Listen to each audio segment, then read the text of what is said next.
Nous avons vu lors de notre étude sur la religion soumissionnaire que rien, historiquement, ne soutient le scénario officiel, l'histoire officielle de l'apparition de l'islam. Son personnage principal est inexistant historiquement, et les premières sources du livre saint datent de 200 ans après l'arrivée supposée du personnage et de la révélation, etc. Alors on dit, il en va de même en fait pour les évangiles, puisqu'ils ont été écrits 200 ans après les faits. Ça, c'était ce qu'on enseignait jusque dans les années 80-90, mais qui ne remettait pas en question la totalité de la réalité historique de l'existence de Jésus, des évangiles, etc. Parce qu'il n'y a pas que les sources elles-mêmes, il y a tout le contexte historique. Il y a eu des recoupements historiques. Alors ça, c'est pas complètement consensuel, hein. Aucune science n'est complètement consensuelle. On n'est pas à la télé, là. C'est pas c'est vrai ou c'est faux. En fait, l'enquête reste ouverte. L'enquête Jésus reste ouverte. L'enquête soumission Mahomet s'est pliée dès qu'on ouvre le dossier. C'est pour ça que les grands savants, vous voyez les grands savants de l'islam ne veulent absolument pas qu'on mette le nez dedans. Et les études universitaires sur l'émergence de l'islam, du Coran et de la figure de Mahomet, elles existent depuis un moment, hein. Mais elles sont discrètes. Pourquoi ? Parce qu'il y a un totalitarisme beaucoup plus dangereux, puisqu'il y a une menace sur la vie des gens qui disent quoi que ce soit contre ce totalitarisme. C'est ce qu'on a reproché à l'Église catholique, il y a des siècles. Mais c'est oublier que l'Église catholique a conduit elle-même aussi ses recherches théologiques. Pour prouver sa légitimité, hein. Il y a toujours, comme disaient mes parents, ils ont des intérêts dans la boutique. Les juifs aussi font ça, parce qu'ils ont des intérêts dans la boutique. Mais curieusement, les musulmans ne le font pas, parce qu'ils savent ce qu'ils vont trouver, c'est-à-dire le néant. Ils le savent, hein.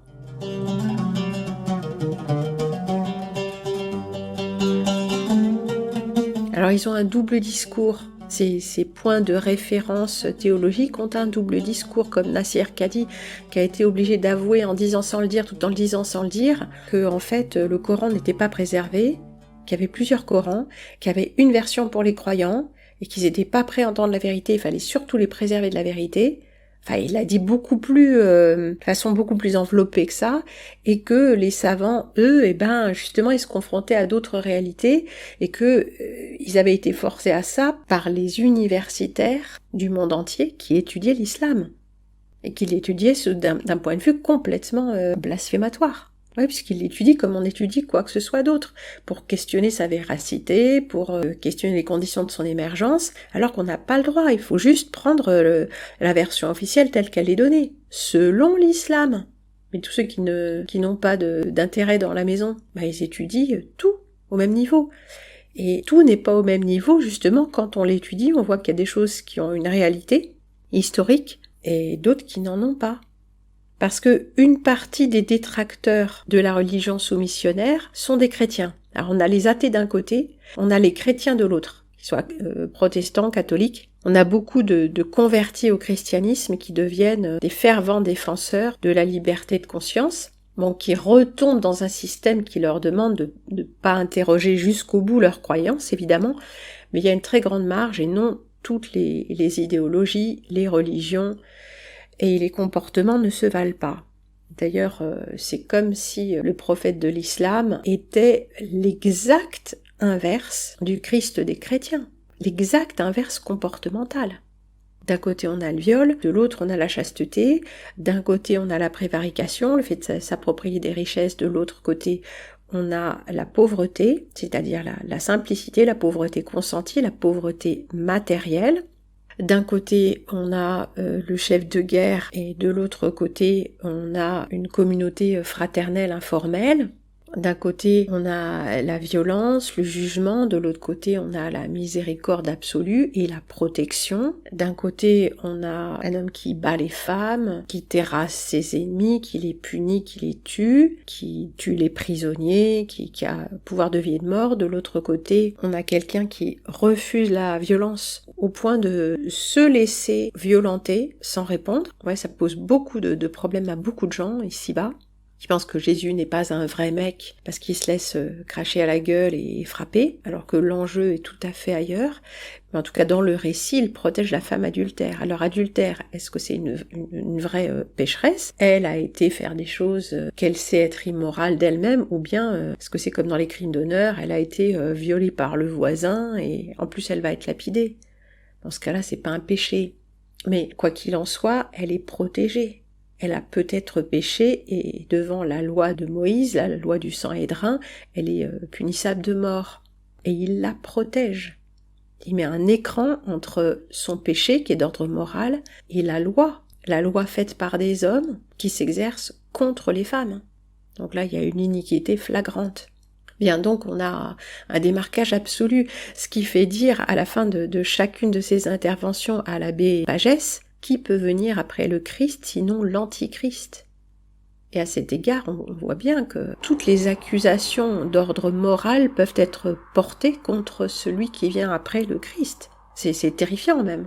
C'est terrifiant qu'il y ait des tas de gens qui ne voient rien et qu'il y ait une partie des soumissionnaires qui sont complètement d'accord avec ça et qui le défendent en connaissance de cause. Ça nous dit bien qu'il y a vraiment deux humanités qui coexistent, mais ne peuvent en aucun cas cohabiter.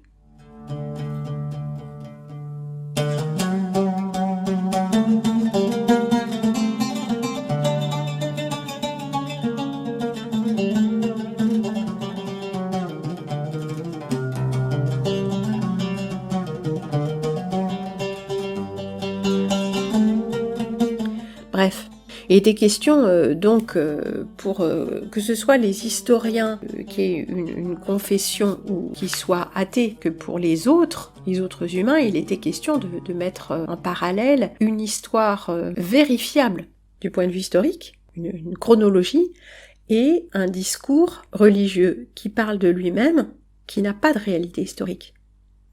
Alors à la rigueur, c'est pas grave. On peut croire dans un personnage tout en sachant qu'il n'est pas véritablement historique. Il est d'essence mystique, religieuse, qu'importe. Mais non, le narratif soumissionnaire tient aussi sur le fait qu'il y a des miracles scientifiques, qu'il y a une réalité historique. S'il n'y en a pas, ça s'effondre. Pour une partie des chrétiens, ce serait dérangeant si l'historicité de Jésus était remise en cause, mais pour une bonne partie, ça ne changerait pas leur foi. Parce que c'est l'archétype Jésus-Christ qui représente notre lien à Dieu. Et ça, Dieu, pour un croyant, on ne peut pas lui faire renoncer au fait que Dieu existe. Et pour un non-croyant tout aussi pratiquant, on ne pourra pas lui faire admettre que Dieu existe. Donc de toute façon, c'est une affaire strictement personnelle avec notre conscience. Donc même si Jésus n'avait pas existé historiquement, tout ce qui a été produit autour de sa venue, son message, son enseignement, ça resterait. Parce que ça parle à notre cœur d'humain. Même si ce sont des histoires qui disent une vérité profonde de l'humain et de sa relation au divin. Ça n'empêcherait pas les chrétiens de se comporter en chrétiens. Ça n'empêcherait pas un chrétien de croire en Dieu. Ah, ce n'est qu'une fable, mais Dieu l'a envoyée d'une manière ou d'une autre pour qu'elle soit racontée, parce que sa présence dans ce monde ne peut pas intervenir autrement que à travers une personnification ou une autre. Le paradigme est différent. Pour une partie des chrétiens, pas pour tous. Il y en a qui veulent absolument des preuves et des preuves et des preuves, ce en quoi, à mon avis, on se trompe en allant trop loin là-dedans, parce que l'important, c'est la relation à Dieu, et non pas des preuves qu'on a raison de croire en Dieu. Parce que raison de croire, raison et croire, raison et croyance, sont deux termes qui s'excluent mutuellement. La raison, c'est une chose, la croyance profonde, c'en est une autre. Il ne faut pas confondre. Et c'est là, à mon avis, à mon sens, mais seulement à mon sens, les apologètes chrétiens qui se placent sur ce terrain-là avec l'islam sont pas toujours aussi convaincants qu'ils pourraient l'être. Comme dit Majid Oukasha, la bonté, la miséricorde, la droiture, la justesse, l'élévation spirituelle ne sont pas propres à la religion.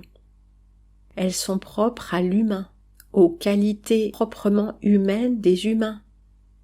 Le reste, la pulsion, la méchanceté, la jalousie, tout ça, ce sont des émotions violentes, dérégulés, qui sont pour certains justement le propre de l'humain. Eh bien non, c'est le propre de l'action démoniaque, parce que dans la pulsion, nous ne sommes plus libres.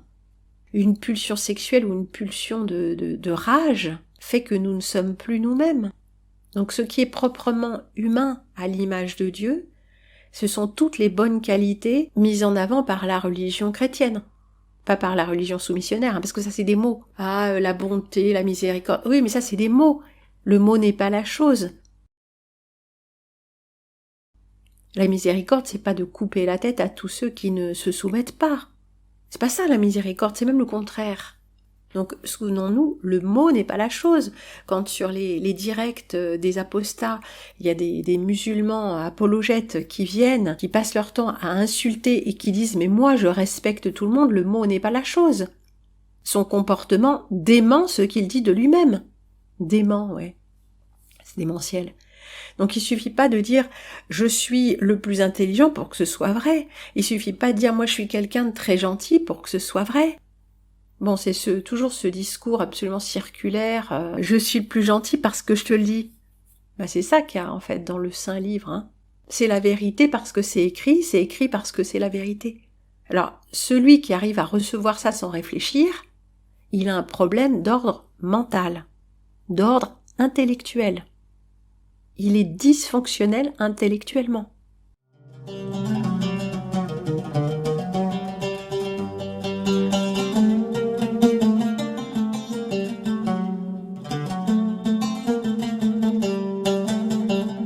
Et s'il est capable de lire les versets ou d'être d'accord avec les lois appliquées, parce que même si les versets il les comprend pas en arabe, mais il comprend comment s'appliquent les lois, et qu'il n'a pas de problème avec ça, il est dysfonctionnel du point de vue de ses qualités humaines. S'il voit pas de problème à avoir un avantage du fait qu'il appartient à un groupe et que d'autres qui n'appartiennent pas à ce groupe, les femmes, les mécréants, les infidèles, les non-croyants, hein, parce qu'il y a une hiérarchie, et que à titre de leur non-appartenance au groupe des vainqueurs, ils peuvent être soit décapités, soit enfermés, soit frappés, soit réduits en esclavage. S'il y a des personnes qui contemplent tout ça et qui sont d'accord, ces êtres-là ne font pas preuve de qualités humaines. Pour moi, c'est très simple. Et si on ouvre les yeux, ça se vérifie constamment, encore et encore. On reconnaît un arbre à ses fruits.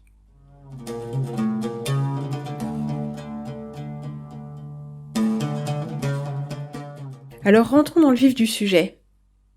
Puisque j'étais justement en train de chercher, de remettre à jour mes connaissances sur l'historicité de Jésus et de l'histoire racontée dans les évangiles, mais je suis tombée sur ceci, le courrier des stratèges, je sais pas si vous connaissez, je sais pas de quelle obédience c'est, mais bon, Semaine sainte, vraisemblablement ce sont des catholiques, hein, Semaine sainte, le Christ a souffert et est mort pour que notre liberté soit absolue. Voilà, ça c'est la doctrine chrétienne. Et il se trouve que lors de la dernière Pâques, nous avons fait un chemin spirituel ensemble, enfin pour tous ceux qui se sont sentis concernés, et c'était la première fois que ça me parlait comme ça, et qu'il y avait pour moi un enjeu spirituel très fort, autour de la figure du Christ. Alors Pâques, les 3 jours au tombeau, c'est les 3 jours de, vous savez, les trucs avec la précession des équinoxes, les solstices, tout ça c'est l'astrothéologie, la religion sans nom, forcément, puisque nous sommes dans le monde de la chute, mais il y a quelque chose de plus. Les 3 jours de mise au tombeau du soleil sont transposés au solstice, etc. Ça sont toujours des cultes solaires, mais soit on s'en tient au culte solaire, et on veut pas voir ce qu'il y a, on regarde pas le décorum, soit on voit qu'effectivement, il y a tout ça, que ce sont encore des transformations de l'ancien culte, mais qu'il y a quelque chose d'autre, de nouveau, et de vivifiant, et de vrai qui émerge de ça, mais seulement si on sait le voir et qu'on fait le choix. Mais bon, ce n'est pas notre propos du jour, alors continuons un petit peu. Et ça en plus, c'est avril 2025. Hein. Alors là, nous ne sommes pas dans le discours historique, nous serions plutôt dans le discours théologique, mais qui est quand même censé s'appuyer sur une réalité historique implicite. Mais lisons.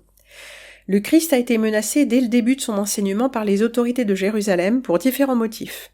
Les chefs du parti sadducéen et du parti pharisien étaient jaloux de son succès, Jésus drainait des foules immenses. Jésus contestait l'enseignement établi. C'est dit plusieurs fois dans l'Évangile, le Christ attirait les foules parce qu'il parlait avec autorité. Il proposait une pratique simple et accessible à tous de la loi de Dieu, en revenant à la simplicité des commandements transmis par Moïse, au lieu de l'inflation de prescriptions proposée par certains docteurs de la loi. Oui, la fameuse surexégèse juive et la loi sur de la loi sur de la loi.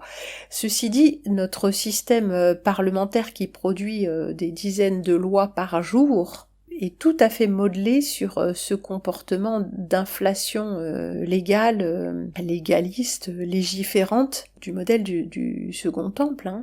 Faudrait y réfléchir un peu plus, n'est-ce pas? Jésus guérissait les malades, chassait les mauvais esprits. Alors entre guérir la maladie et chasser les mauvais esprits, dont on a vu qu'ils étaient soit la représentation des parasites physiologiques, soit qu'ils étaient liés, parasites astrales, larves astrales, et parasites intestinaux et internes, ils vont toujours ensemble. Mais c'est une parenthèse.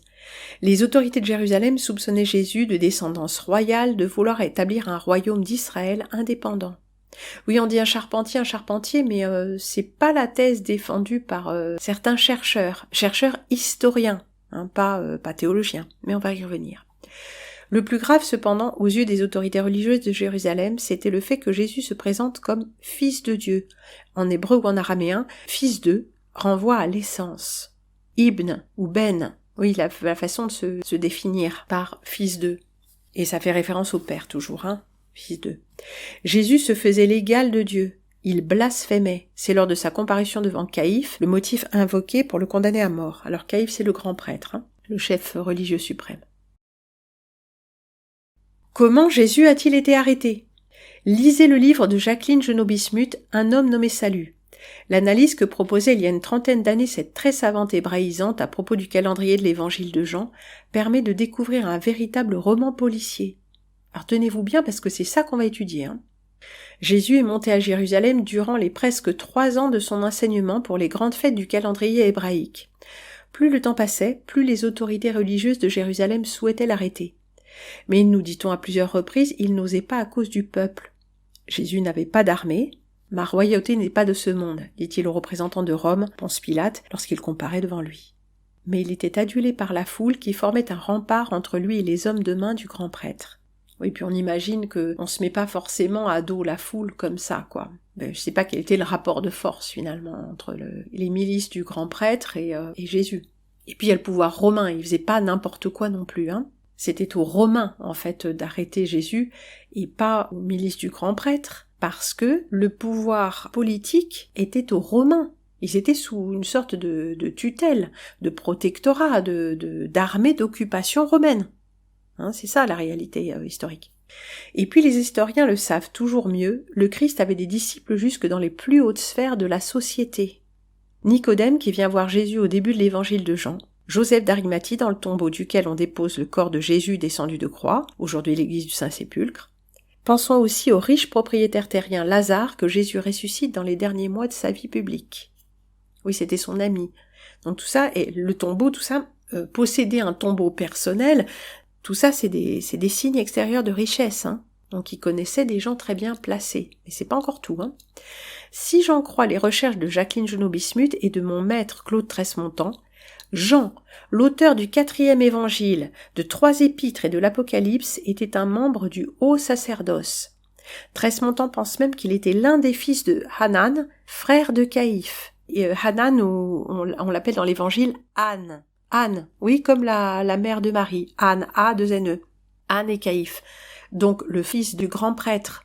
C'est presque comme grand prêtre puisque c'est une hiérarchie, sacerdotale. Une aristocratie, sacerdotale. Donc des lignées. Donc on est quand même très haut dans la hiérarchie.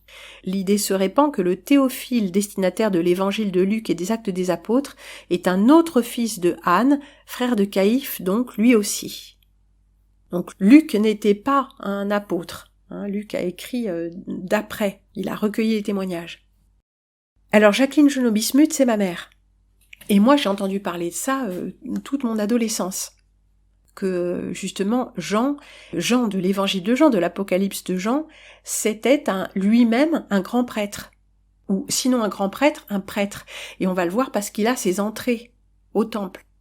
En fait, Jésus, fils de charpentier, fils de personne qui arrive comme ça et qui draine les foules en haillons et parce qu'il parle un langage simple. Non, Jésus est un lettré qui cite constamment Isaïe, donc qui connaît la loi sur le bout du doigt. Parce que c'est un lettré. Donc il sait lire, il sait écrire, et il a aussi certainement appris la loi de manière orale, un peu peut-être comme on apprend le Coran maintenant, je ne sais pas. Mais vraisemblablement, c'est un lettré. Déjà, c'est pas un imbécile. Ensuite, c'est quelqu'un qui a une stratégie. Et non seulement c'est pas un imbécile, mais c'est quelqu'un qui a de la culture religieuse. Moi, ça, j'ai entendu parler de ça au repas pendant des années, de qui était Jésus. Ma mère ne souscrivait pas à sa royauté divine. Elle était athée agnostique, comme je le dis toujours. C'était une historienne, elle n'était pas plus juive que chrétienne. Hein. Elle était rien du tout. Il y avait une ascendance juive, donc toujours une façon de justifier un petit peu les agissements de sa communauté d'origine, mais elle était détestée des religieux orthodoxes juifs. Elle était plus ou moins aimée de certains catholiques, mais détestée d'une part aussi. Ben oui, parce que quand on cherche la vérité et qu'on n'a pas d'attache émotionnelle envers les faits, quand on découvre quelque chose, on n'a pas de peine à le dire. Parce que ça nous heurte pas, puisqu'on n'est pas attaché à un fait ou à un autre ou à son contraire. Et Claude Tresmontant, c'était donc l'aîné de ma mère, il était beaucoup plus âgé qu'elle et avait déjà une longue carrière très bien remplie, il était très reconnu également. Et c'est lui qui a dit à ma mère, écoutez Jacqueline, il faut absolument que vous jetiez un œil à ces évangiles-là, qui étaient écrits en grec. Ma mère, le grec, c'était pas son truc, hein. Elle n'avait pas étudié le grec. Donc il faut que vous m'aidiez à découvrir l'hébreu sous-jacent. Quand on connaît bien une langue, par exemple, on reconnaît les barbarismes.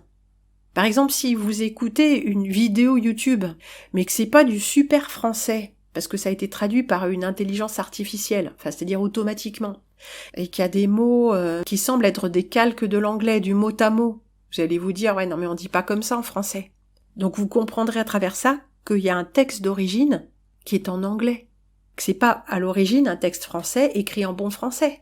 Il y a plein d'expressions comme ça qui sont très courantes dans une langue et qui, transposées dans une autre, sont très curieuses ou ne veulent rien dire. Vous connaissez ciel mon mari, sky my husband. Bon, des choses comme ça. Donc vous direz, non, mais en français on dit pas ça. Et vous pourrez faire aussi le rapprochement avec, mettons, une autre vidéo où il y a le type qui parle anglais comme ça, et puis les sous-titres sont traduits également automatiquement, et il y a les mêmes erreurs de traduction dues à des traductions mot à mot, ou des traductions textuelles d'expressions courantes qu'on n'utilise pas. Par exemple, avoir des papillons dans l'estomac, c'est pas une expression française, c'est une expression traduite mot à mot de l'anglais. En français, on dit, avoir des papillons dans l'estomac, c'est quand on est bouleversé. Alors je sais pas si c'est quand on est amoureux, ça c'est bien, ou c'est quand on doit passer un examen, on a les jambes qui flageolent. Alors peut-être qu'avoir des papillons dans l'estomac, ça se traduirait dans l'usage par avoir les jambes qui flageolent. Vous voyez un peu l'histoire ? Donc quand on lit par exemple papillon dans l'estomac ou n'importe quelle autre expression manifestement calquée de l'anglais, on se dit « Ah, il faut que tu me trouves le texte anglais d'origine parce que ça se trouve, il y a d'autres erreurs de traduction. » Ah, le texte anglais d'origine n'existe pas. D'accord, alors on va lire plus attentivement pour voir s'il n'y aurait pas d'autres erreurs faites par un traducteur qui a traduit mot à mot ou une traduction automatique. Et c'est ça qui a été fait par Tresmontant sur les textes dits originaux en grec des évangiles. Il s'est dit qu'il y avait trop de choses qui ne cadraient pas et qu'il y avait des mots qui cadraient pas, un petit peu comme le Coran, il y a des mots qui sont pas de l'arabe, qui sont des emprunts, ou qui ne veulent rien dire, tout ça. Et dans les évangiles, il y a aussi comme ça des choses qui sont pas du bon grec. Alors est-ce que ça a été traduit en grec pour le public grec? Parce que ça s'est répandu en Orient. Et que le grec était la lingua franca d'Orient, comme le latin était la lingua franca, la langue internationale de l'Europe, Nord d'Afrique du Nord, un peu partout. Donc le grec avait une grande place. Et quand l'Église va prêcher jusqu'en Grèce, Macédoine, Grèce, tout l'Empire byzantin, tout ça, il faut que ce soit en grec. Donc c'est une traduction, ce n'est pas le texte original. Ça c'est la thèse de Claude Tresmontant. Mais continuons encore un peu. Les Actes des Apôtres nous disent que de nombreux prêtres se sont convertis au christianisme dans les premières années d'évangélisation par les apôtres. La situation de la Jérusalem du Christ était donc complexe. Jésus y avait certainement de nombreux sympathisants, même s'il restait discret, car Hanan, son fils Caïphe et un certain nombre d'autres dirigeants de Jérusalem faisaient régner en accord avec Hérode une véritable terreur.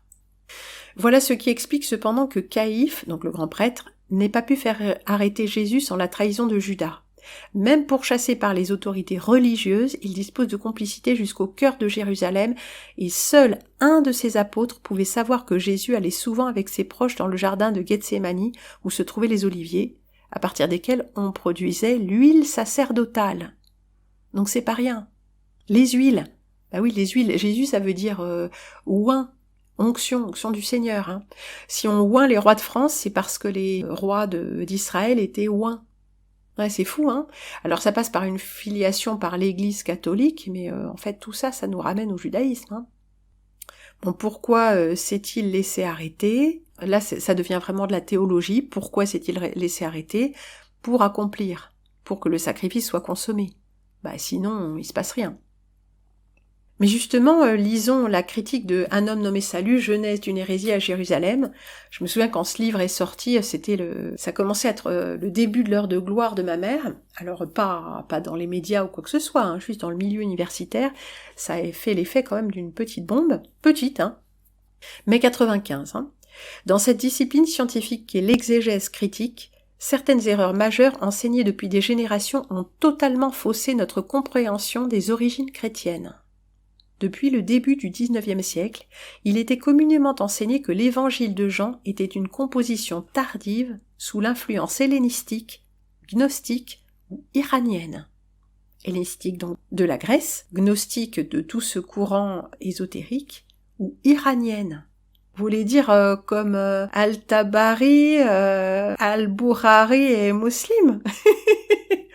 Enfin, la rédaction, la compilation du Coran et la montée de la religion sous-missionnaire, ça passe beaucoup par l'Iran aussi, hein, ça alors.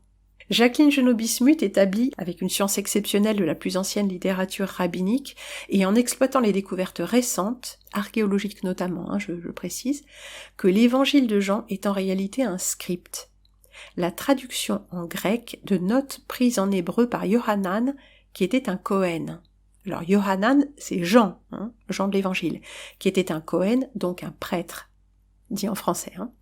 Elle rétablit le calendrier authentique de l'Évangile de Jean. Non mais rien que ça, hein, elle rétablit le calendrier authentique de l'Évangile de Jean et éclaire le texte avec tout ce qu'elle connaît du milieu judéen dans ces années 27 à 30.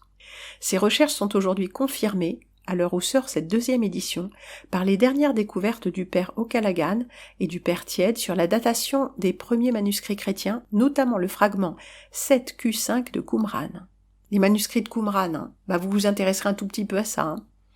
Oui, comme on les a découverts aussi, c'est c'est très douteux bien sûr. Hein. Tout ça à prendre toujours avec beaucoup de recul si on considère vraiment que la réalité pourrait bien être qu'une construction matricielle. Hein. Mais bon, restons pour l'instant sur le terrain de l'histoire conventionnelle. Faisant ressortir quantité de détails que nous n'avions pas aperçus, elle démontre que l'évangile de Jean est un recueil contemporain des actes du rabbi Yeshua. Contemporain de Jésus, c'est ça que ça veut dire, hein, écrit au moment des faits. Là où les exégètes allemands du XIXe siècle ne voyaient que romans et mythologie, elle retrouve l'histoire.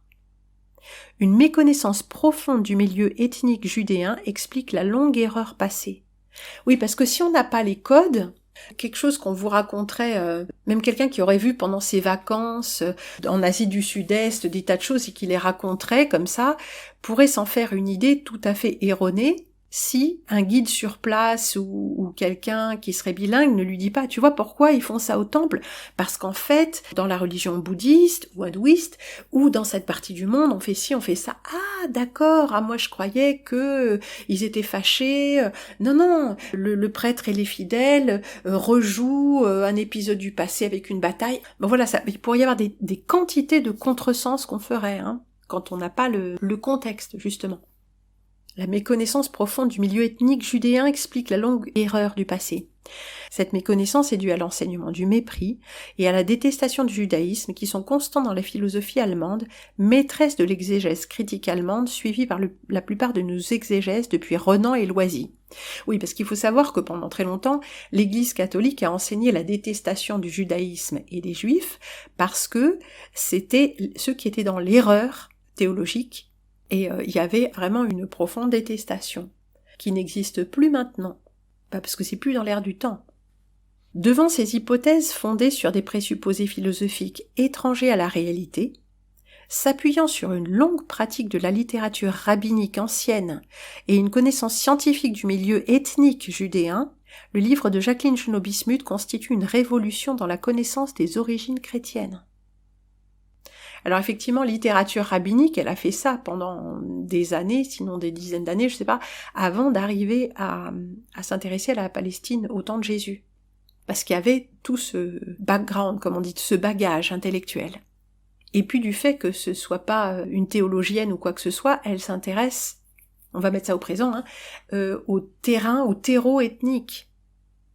Alors le plus fou, c'est que pour les antisémites ou anti-juifs vraiment viscéraux, c'est une juive. Mais c'est pas une juive, puisqu'elle a aucun lien avec la religion.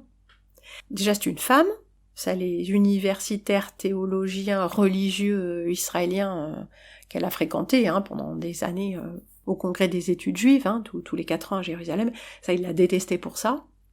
Et après ils l'ont détestée aussi pour avoir donné aux chrétiens une telle légitimité historique dans leur narratif religieux. C'est quand même assez fou, mais quand on cherche la vérité, on la trouve. Alors je dis pas que c'est la vérité absolue, parce que je me pose des questions sur la nature de cette réalité. Mais voilà comment, dans le monde de la matrice, avec sa chronologie, ses faits, tout ça, on arrive à mettre au jour tout un tas de choses. Mais il faut les connaissances. C'est vrai, comment raconter une histoire qui se passe comme ça au Moyen-Orient si on connaît aucune des mœurs du Moyen-Orient? Par exemple, laver les pieds, mais mes parents me l'ont expliqué parce qu'ils étaient...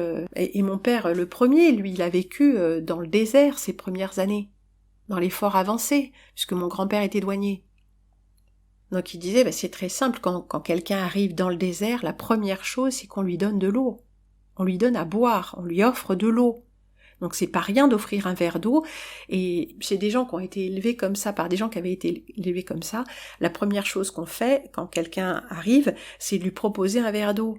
Alors maintenant ce serait, on a l'eau au robinet, tout ça, tout le monde se trimballe avec sa bouteille d'eau, ça semble sortir de l'autre monde. Et le fait aussi de laver les pieds, pourquoi laver les pieds des disciples et tout ça?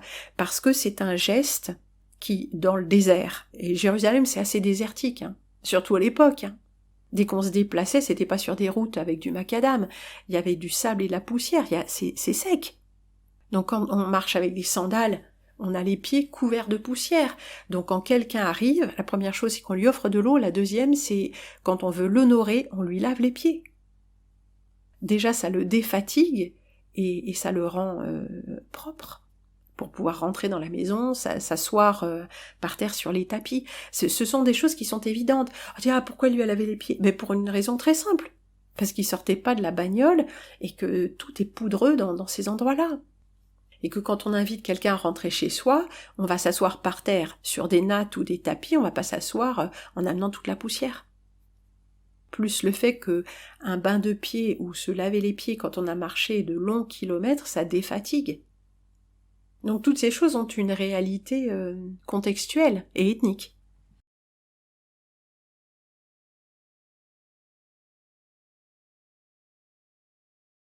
Mais puisqu'il s'agissait de la 4e de couverture de Un homme nommé Salut, lisons la biographie de l'auteur. Jacqueline Junot-Bismuth est née en 1938 à Tunis, où elle a été élève au lycée Armand Fallières et Jules Ferry. Elle a fait en Sorbonne des études d'histoire et de philosophie. Elle est diplômée de l'ancienne école des langues orientales, Langso, maintenant c'est l'INALCO, je ne sais trop quoi. Sa thèse de doctorat d'État sous la direction du professeur Georges Vaïda, consacrant cette double formation, portait sur l'étude du milieu culturel juif à Rome à l'époque de Dante. Donc judaïsme rabbinique. Elle est actuellement, elle est plus, puisqu'elle est décédée, professeure à l'université de la Sorbonne Nouvelle, où elle occupe la chaire de judaïsme ancien et médiéval. Elle dirige le centre de recherche sur la culture rabbinique, dont elle est la formatrice, donc culture rabbinique. Jacqueline Genot-Bismuth, qui assure par ailleurs depuis 10 ans à Paris 4 un cours de philosophie hébraïque, a participé à de multiples congrès et colloques et publié de nombreux travaux dans des revues internationales spécialisées. Donc le congrès, notamment le congrès des études juives, tous les 4 ans à Jérusalem. Et dans le congrès des études juives, il y avait très très très peu de chercheurs qui n'étaient pas affiliés à la religion. Très peu. Il y avait essentiellement des religieux. Alors j'ai cherché quand même un peu autre chose parce que ma mère était talmudiste. C'est-à-dire pas issue de la doctrine talmudiste, mais elle étudiait le Talmud. Elle parlait souvent du Talmud. Moi j'avais du mal à comprendre parce que j'ai jamais bien compris de quoi il s'agissait, les différents livres, tout ça, sinon que c'est de l'exégèse. Donc du discours sur la loi, et puis du discours sur du discours. Le discours sur le discours des maîtres précédents, et ainsi de suite, et ainsi de suite. Donc c'est ça l'état d'esprit juif, c'est vraiment, comme disait Domergue, hypophysaire, hyper intellectuel, de l'analyse qui analyse l'analyse des précédents exégètes. Donc de l'analyse sur de l'analyse sur de l'analyse. Donc c'est illisible. Le Talmud, c'est à chaque page, on a, 4 ou 7 niveaux différents, comme si c'était des notes sur des notes. Vous savez, les notes de bas de page. Eh bien, imaginez un livre où les notes de bas de page contiennent elles-mêmes des notes de bas de page sur 3 à 7 niveaux différents. Et ça prend plus de place que le texte lui-même. Et voilà à quoi ça ressemble. Vous imaginez l'état d'esprit qu'il faut pour lire ça. Et machin, il a dit ça, mais machin, il a dit ça, et chacun arrive après le précédent et rajoute ou invalide, ou etc. Donc je cherche un petit peu le Talmud de Babylone, les thèses, et je tombe là-dessus, une thèse herméneutique normative et logique juridique du Talmud. Logique juridique du Talmud. Monsieur qui s'appelle Gabriel Abitbol, donc même origine ethnique que ma mère, on va dire, et c'est sous sa direction. Donc si c'est sous sa direction, c'est quelqu'un qui connaît l'herméneutique, je ne me demandez pas ce que c'est, on cherchera plus tard, la logique juridique du Talmud. Alors on peut dire c'était aussi une spécialiste de la logique juridique du Talmud. Ah, faut se le cogner le Talmud, Mais lisons un autre résumé critique du même livre, Un homme nommé Salut, Genèse d'une hérésie à Jérusalem. Ah oui, c'est 85, c'était la 2e édition. Une thèse rigoureusement simple, Yohanan, donc Jean, un Cohen, a pris en hébreu des notes qui ont ensuite été traduites en grec et qui sont contemporaines du Rabbi Yeshua. Tout ce qui a été dit auparavant sur la tradition apostolique et la transmission de l'évangile de Jean repose sur une méconnaissance totale de ces données. 2 aspects dans ce livre, l'un sympathique, qui est une présentation du judaïsme avant et après la venue du rabbin Jésus, avec les données politiques, les acteurs sociaux et les courants du temps, présentés sous naissance et mutation d'une nation, les spasmes d'un nouvel ordre de société, Jérusalem, une ville qui fait de tout Israël les membres d'un corps uni, et enfin, le nouvel ordre culturel, effervescence et pluralisme. Tout cet ensemble occupe 208 pages agrémentées de cartes, d'illustrations documentaires, etc. L'autre aspect n'apparaît qu'après la page 208, ce sont les actes d'un homme nommé Salut qui ont donné le titre à l'ensemble du livre. Il y a là des conclusions hypothétiques un peu rapides et non établies, en même temps que des données souvent intéressantes mais qui n'entraînent pas les conclusions qu'en tire l'auteur. En bref, tout ce que nous apprenons sur le pharisaïsme est d'un vif intérêt, mais la chronologie johannique, la transmission des paroles de Jésus mériterait un traitement plus nuancé et plus rigoureux. Ça s'est paru dans une revue catholique, alors eux, on comprend leur orientation. Bon, c'est une thèse historique, bien sûr. Alors ça, nous le lirons plus tard, parce que ça paraît très intéressant, l'accaparement du récit biblique ou la destitution de l'autre. Ça vous parle ou pas ? On peut dire, quand le christianisme arrive, est-ce qu'il s'accapare le récit biblique et il fait une autre religion, il crée une autre religion, la religion du Nouveau Testament, mais avec des références à l'Ancien. Ou bien est-ce qu'il est question de l'islam ? L'islam s'accapare l'Ancien et le Nouveau Testament et en fait une autre religion. Alors que veulent-ils dire ces auteurs ? Déjà de qui est-ce ? Jacqueline Genot-Bismuth et Gérard Genot. Alors ça c'est mes 2 parents. Qui ont, ça je le savais pas, ou alors je m'en souviens pas, collaboré en 86 à cet article. Alors là, on est tout autant dans la sémantique, c'est-à-dire l'analyse narrative, qui était le domaine de mon père, que dans l'histoire des religions, la Palestine au temps de Jésus, qui sont le domaine de ma mère. L'accaparement du récit biblique ou la destitution de l'autre. Une religion mère, le judaïsme. Une fille, christianisme. Une petite fille, l'islam. Et une implacable querelle de revendication de patrimoine. Eh oui, le patrimoine, ce serait le récit biblique. Ce raccourci contient le cœur de l'histoire dialectique des relations réciproques qui ont lié, dès les origines, judaïsme, christianisme et islam. L'utopie de la « fraternité d'Abraham » est en effet le rêve récent des nostalgiques d'une harmonie que l'histoire des théologies dément formellement. Qu'est-ce qu'ils disent ?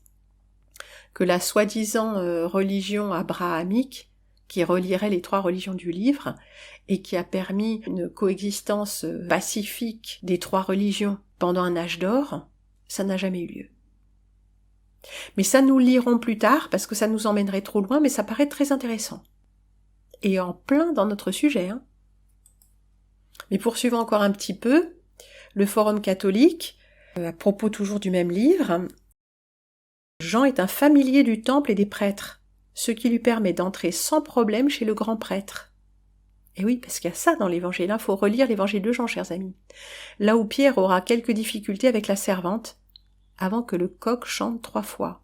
Ouais, Pierre il reste dans la cour, mais Jean, il a ses entrées. Et écoutez bien ça. C'est parce qu'il assiste à la confrontation que Jean peut rapporter les faits et les dits de Jésus devant le Sanhédrin. Quelle confrontation ? Eh bien, quand Jésus est amené devant le grand prêtre. C'est ça la thèse de Jacqueline Genot-Bismuth. Par ailleurs, de savoir que le 4e évangile a été écrit par un prêtre lui donne tout son relief, notamment sur l'accomplissement du sacrifice suprême à l'heure où dans le temple on prépare les agneaux. Oui, parce que c'est ça qui se passe, c'est au moment de la Pâque. Donc si Jean est un prêtre, lui il est totalement impliqué dans l'accomplissement des festivités, des sacrifices autour de Pâques. Il y a dans le récit de la Passion par Jean un aller-retour constant entre le temple et ses rites, et celui qui s'accomplit au Golgotha. Je n'irai pas jusqu'à dire que seul un prêtre peut y être sensible, mais sa formation l'y rend plus sensible. Alors sur ce forum catholique aussi, il y a une discussion assez passionnée. Je vais vous en lire des extraits. J'ai été élève de Claude Tresmontant, et je tiens à vous apporter la précision suivante. L'auteur du Christ hébreu, ça c'est l'un des livres de Claude Tresmontant, l'auteur du Christ hébreu considérait, en s'appuyant sur de multiples indices concordants, que Jean était un prêtre du temple de Jérusalem, en hébreu un Kohen, et peut-être même un Kohen Agadol, c'est-à-dire un grand prêtre. Mais c'était aussi l'un des 12 apôtres de Jésus, comme l'indiquent d'ailleurs les évangiles. Quelqu'un répond, Jacqueline Genot-Bismuth va dans le même sens, Jean est un familier du temple et des prêtres, ce qui lui permet d'entrer sans problème chez le grand prêtre, là où Pierre aura quelques difficultés avec la servante, avant que le coq ne chante 3 fois. Alors là, écoutez, justement, pour illustrer mon propos sur le fait que ceux qui ont un intérêt dans la boutique ne sont pas complètement libres, et qu'il faudra que ça cadre avec leur foi, ce qui rigidifie l'intellect, hélas. Là, on a plus ou moins de détracteurs. D'après Genot-Bismuth, Jean était l'un des 12 ou pas ? Il faudrait savoir. Le 4e évangile a été écrit par un prêtre de la Nouvelle Alliance, mais certainement pas de l'Ancienne. Alors ça, je sais pas ce qui lui permet de le dire, mais ce personnage-là n'est pas historien, lui, il est juste contrarié. Pure invention d'une historienne non chrétienne. C'est le même Jean qui signe sa 2e épître. Alors déjà, c'est la thèse au départ de Claude Tresmontant que ma mère s'est appropriée parce qu'elle l'a trouvée plausible et cohérente. Il y a quelqu'un qui répond « Je ne comprends pas en quoi il faudrait un certificat de catholicité pour être un historien compétent et reconnu comme tel. Je ne suis d'ailleurs pas sûre qu'on soit mieux servi par des historiens qui se disent catholiques. » Madame Genot-Bismuth avance une thèse. On peut recevoir ou pas sa thèse, mais on ne peut pas lui retirer le fait qu'elle travaille en historien en l'étayant sur des textes ou d'autres travaux. Elle les livre au reste de la communauté scientifique en fournissant les références. Donc c'est ça un travail d'historien. Celui qui veut lui répondre doit travailler de la même manière. Mais continuons encore un tout petit peu. Alors je ne vais pas vous lire l'ensemble de la bibliographie de Jacqueline Genot-Bismuth parce que ça nous amènerait trop loin, mais encore au moins un livre, Le sage et le prophète, écoutez bien, le défi prophétique dans le monde juif des premiers siècles. Développé à partir de l'installation en terre de Canaan, l'institution du prophète et de la prophétie a rapidement connu un développement inédit. C'est avec Élie que commence, à proprement parler, la série des grands prophètes d'Israël dont le texte scripturaire nous a conservé les prophéties. Mais leur nombre fut bien plus considérable que celui qui nous est parvenu à travers le corpus biblique. Ceux-là n'ont pas consigné par écrit leur message et leur souvenir s'est effacé de la mémoire. C'est ce qu'on dit au temps du prophète, par le prophète. Il n'était pas le seul.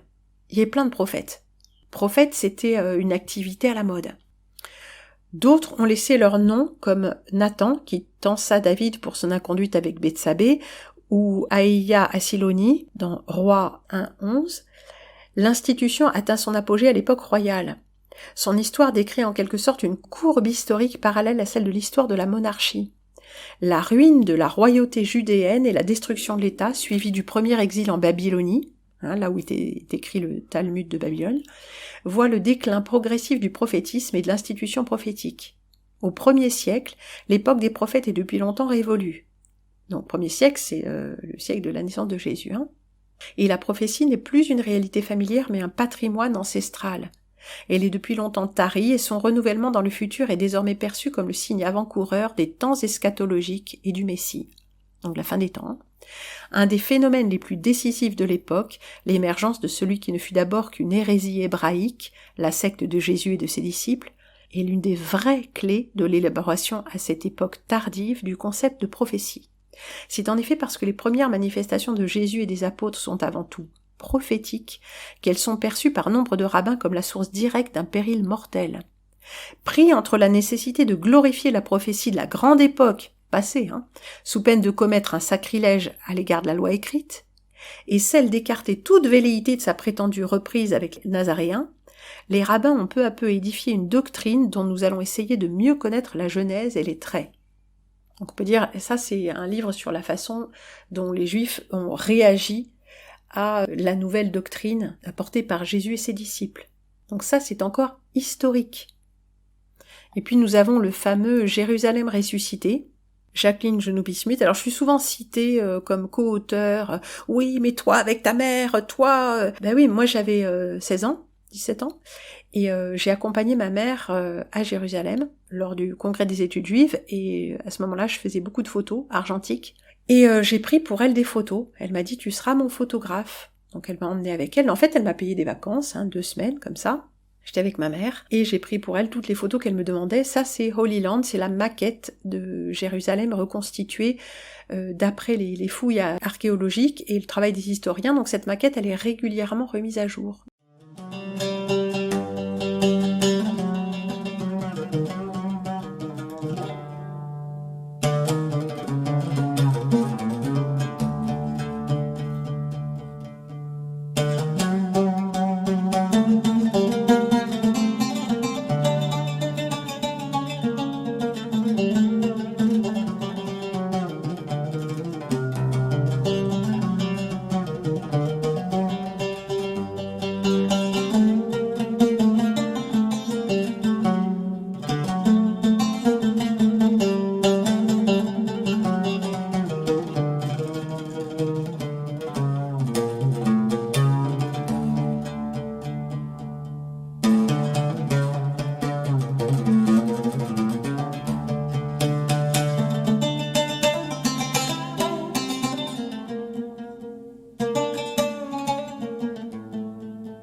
Allé, Et on a pris des photos comme c'était possible avec mon matériel et tout ça. Hein. Nous, on était en touriste, hein. Donc il n'y a pas moyen de s'approcher forcément. Tout ça, j'ai pris plusieurs photos. J'ai pris des photos des murs, des esplanades des mosquées, de tout ce qu'on pouvait faire en fait et dont elle avait besoin. Donc je suis citée comme co-auteur parce que je suis la photographe de ce livre. Et ça présente l'état de Jérusalem au temps de Jésus et au moment de la Passion. Pour autant que je me souvienne. J'ai plus un seul de ces livres sous la main et j'essaye désespérément de joindre les organismes, j'ai toujours pas compris de qui il s'agissait, responsables des droits d'auteur, parce que je suis ayant droit de mes parents, donc à minima je devrais quand même pouvoir récupérer un exemplaire de chacun de leurs ouvrages. Voilà, ce serait plus intéressant pour les lire directement et en faire un condensé pour vous. Puis on va terminer avec ça je me souviens très bien aussi. J'avais un peu repris la maquette parce que ma mère, quand elle faisait elle-même, c'était vraiment pas terrible. J'avais dit voilà, ce sera quand même un peu plus propre comme ça. Du voile de l'Antiquité à l'islam. Tiens donc. Le voile ne se réduit pas au port d'un simple foulard. Il s'agit de toute autre chose dans le Coran et la question n'y est directement abordée qu'accessoirement. Aussi l'on ne peut comprendre l'enjeu qu'il revêt pour des jeunes filles en mal d'islam dans une terre qui plus que toute autre les convie à l'émancipation, sans en mesurer le symbolisme qui remonte à 20 ou 30 siècles, pour ne pas dire à la nuit des temps. Entrer dans cet univers est l'objet de ce livre. Les auteurs, Jacqueline Lise Genot-Bismuth, native de Tunis, est professeure à l'université de Paris 3 où elle assure un séminaire d'histoire des religions, et Chiheb Dgim est diplômée en études arabes de l'université de Sousse. Alors lui, c'est un sacré fameux... lui c'est un sacré loulou. Hein. Et il est peut-être diplômé et tout ça, c'est peut-être un érudit, mais c'est aussi un petit malfrat. Ah oui, je peux appuyer mes dires, hein, puisque ma mère lui avait à un moment prêté l'appartement de sa mère qui était décédée, et en fait lui, il y faisait de la sous-location, et un jour je suis arrivée là, et il y avait 4 ou 5 personnes, arabes, et il y avait des lits dans toutes les pièces. Alors j'ai appelé la police et ils m'ont dit non, si c'est des squatteurs on peut rien faire, on peut pas mettre les gens dehors. Alors c'était lui qui sous-louait et il était pas là ce jour-là, hein. Mais les gens avaient des visiteurs, tout ça qui sont barrés assez prudemment. Parce qu'en fait, je suis revenue dans l'appartement. Oui, la police m'avait dit non, on peut rien faire. Quand quelqu'un est dans la place et que vous êtes à l'extérieur, on peut rien faire. Et il faut que vous soyez vous aussi dans la place. Alors je suis retournée là-bas et je les ai appelés de là-bas. Et là, ils sont venus, parce que j'étais moi-même dans l'appartement. Et je les ai virés, dans l'instant. Hein. Ils ont pris leur clic et leur claque. Comme ils voulaient pas le faire, d'ailleurs, ce sont les policiers, munis de gants, tout ça, qui ont pris des sacs poubelles. Ils sont venus avec des sacs poubelles, les gars. Et ils ont mis dans les sacs les affaires des gens, et ils ont mis dehors.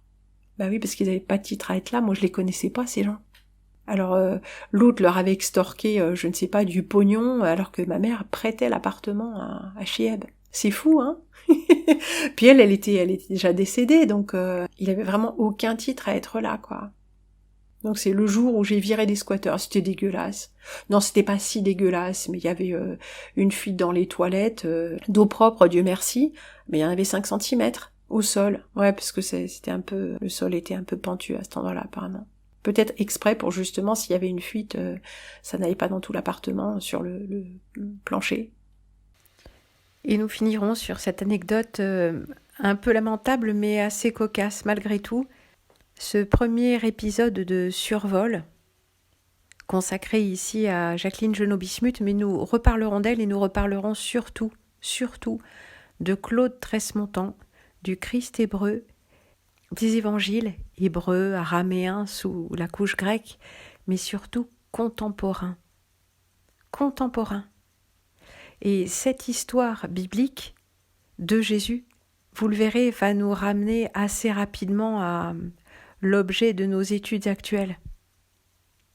Si on parle de l'histoire du Coran, vous allez me dire on atterrit à la Mecque et à Médine. Non, non, pas du tout, vous vous trompez.